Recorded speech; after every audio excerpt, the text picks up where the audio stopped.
kiosque.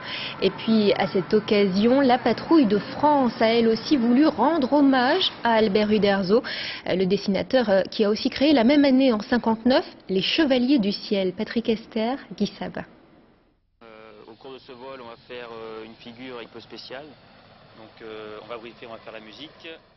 Un briefing très particulier pour la patrouille de France.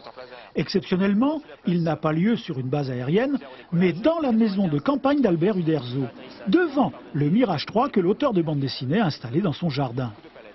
C'est que le père d'Astérix est également le créateur de Michel Tanguy et la Verdure, deux pilotes de chasse qui volent depuis 1959 sur un Mirage 3 exactement identique à celui qu'ils possèdent.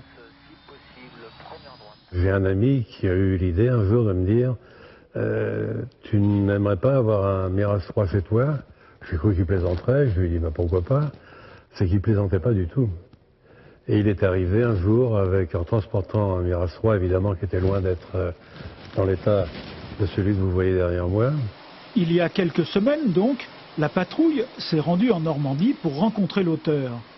Une rencontre de véritables passionnés d'aviation, destinés à préparer le tournage d'un film.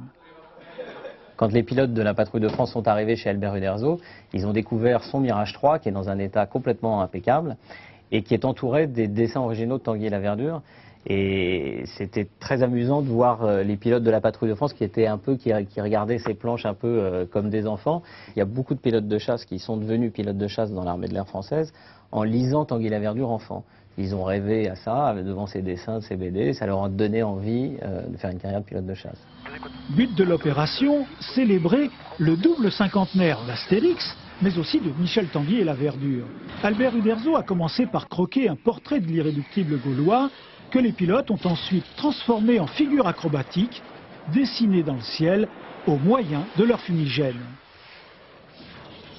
Chapeau bas, madame et messieurs, pour cet hommage aussi extravagant qu'éphémère.